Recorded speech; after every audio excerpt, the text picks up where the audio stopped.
Assalamualaikum warahmatullahi wabarakatuh.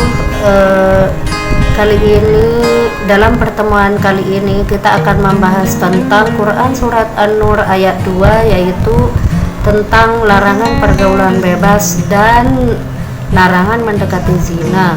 Sebagaimana dalam Quran Surat An-Nur disebutkan bahwa Bismillahirrahmanirrahim, az-zaniyatu waz-zani fajlidu kulla wahidum minhuma mi'ata jaldah wala ta'khuzukum bima ra'fatum fi dinillahi in kuntum mu'minuna billahi wal yaumil akhir wal yashhad azabahuma qa'ibatun minal mu'minin.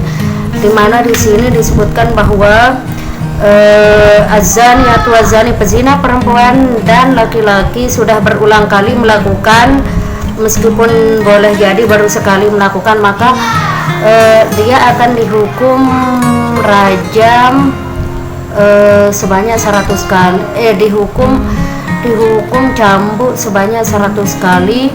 Kemudian apabila laki-laki dan perempuan yang sudah menikah, maka akan dihukum dia rajam sampai mati, dengan dinamakan dia sebagai zina muhsan. Sedangkan zina garu muhsan yaitu perjaka dan perempuan apabila melakukan suatu perzinahan kemudian mereka belum menikah, maka dinamakan dia berzina garu muhsan dan diberikan hukuman 100 kali, yaitu hukum cambuk sebanyak 100 kali. Kemudian di sini adapun isi daripada Quran Surat An-Nur, yaitu ayat ini memberikan ketegasan tentang hukuman bagi pelaku zina baik laki-laki dan perempuan. Kemudian yang kedua yaitu pezina perempuan ditempatkan terlebih dahulu untuk merasakan dan memberikan pelajaran berharga kepada wanita agar jangan mau melakukan sesuatu yang dilarang oleh agama, misalkan dengan cara bersembunyi, berduaan di tempat yang sunyi.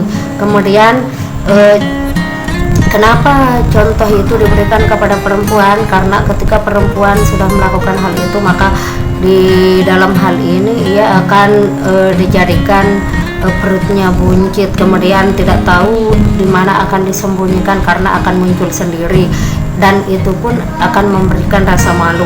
Kemudian yang ketiga, hukuman pezina sangat berat, apalagi yang sudah pernah menikah, maka dihukum rajam sampai mati. Rajam di sini artinya dilempar dia dengan kerikil, maka sampai dihukum dia sampai meninggal. Kalau misalkan syariat Islam ditegakkan seperti itu, maka ketika ia melakukan perzinahan maka akan dilempar sampai mati atau dirajam sampai mati. Kemudian yang keempat, pezina laki-laki dan perempuan yang perjaka atau masih bujang, yang laki-laki masih bujang kemudian yang perempuan masih perawan, maka hukumannya yaitu dihukum cambuk sebanyak 100 kali.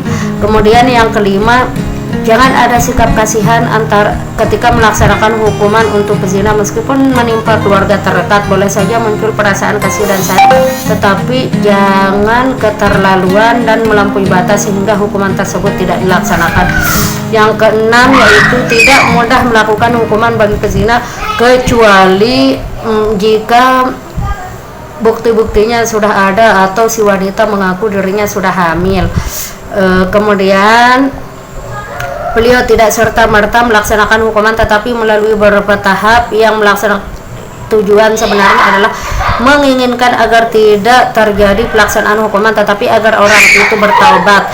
Kemudian yang ketujuh yaitu Islam memberikan sanksi yang tegas kepada pezina dengan tujuan agar tidak terjadi keretakan dalam rumah tangga. Kemudian kuatnya lembaga pernikahan. Tiga, menumbuhkan pribadi-pribadi yang tetap menjaga kesopanan. Dan yang terakhir yaitu menutup pintu-pintu penyakit kelamin, misalnya HIV atau AIDS. Kemudian hadis tentang larangan perzinahan, yaitu sanksi dan hukum pezina. Ada namanya pezina garu muhsan, yaitu pezina yang apabila dikerjakan oleh orang yang sudah menikah ya.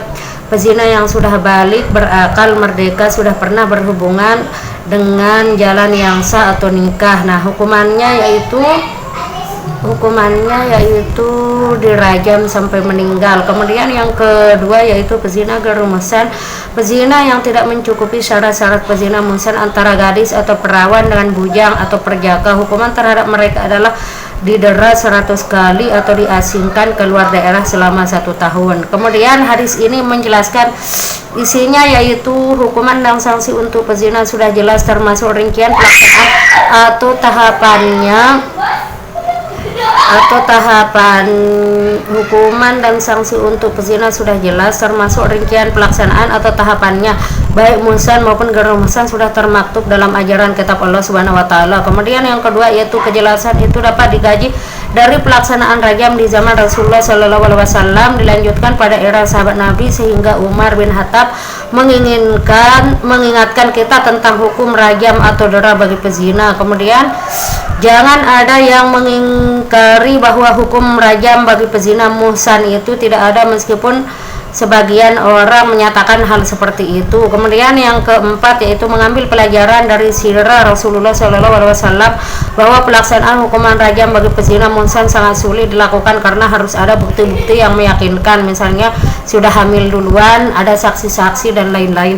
Kemudian yang kelima yaitu hukuman bagi pezina gerumusan adalah dera 100 kali. Pelaksanaan hukumannya dilihat dan disaksikan sekelompok orang serta diasingkan dari daerah tersebut selama 1 tahun. Dan yang terakhir yaitu sanksi berdasarkan Quran surat An-Nur ayat 2 sebagaimana sabda Rasulullah Shallallahu alaihi wasallam, Ubadatu bin Samati qala Rasulullah Shallallahu alaihi wasallam al-bikru bil bikri jaladu mi'atin nafsi sanatin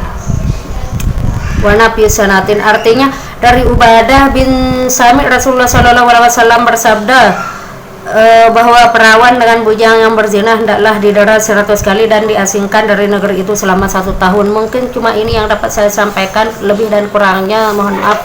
Wassalamualaikum warahmatullahi wabarakatuh.